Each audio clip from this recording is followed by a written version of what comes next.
The Black Death was one of the most devastating natural disasters in human history, killing millions of people in Europe during the 14th century. But what exactly was the Black Death, and why should you care about it?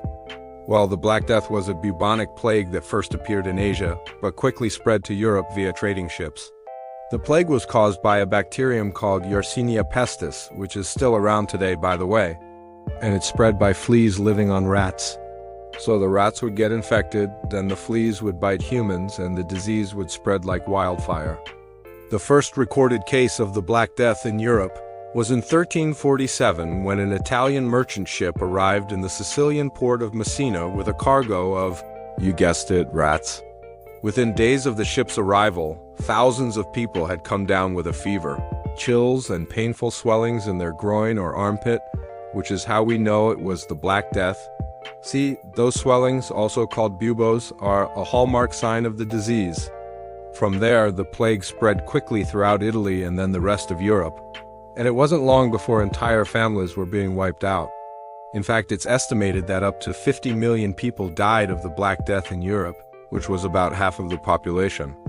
But it wasn't just the sheer number of deaths that made the Black Death so devastating. It also had a profound impact on European society. For example, the plague had a major impact on the economy. With so many people dying, there was a shortage of labor, and this led to higher wages and better working conditions for some survivors. Additionally, the Black Death also helped to undermine the feudal system in Europe. As the plague killed off so many nobles and landowners, it created a power vacuum that was eventually filled by the rising middle class. Of course, the Black Death didn't just magically disappear after killing half of Europe's population. In fact, it stuck around for centuries, although it never again reached the same level of intensity.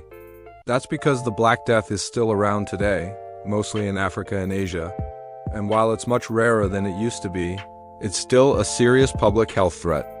So while the Black Death may seem like a thing of the past, it's important to remember that diseases don't just disappear. They evolve and change, but they don't always go away. And that's why it's so important to study history, learn from our mistakes, and take steps to prevent future pandemics.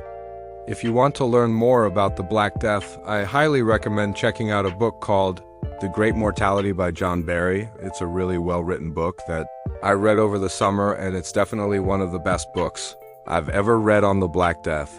Thank you for watching, and I'll see you next time.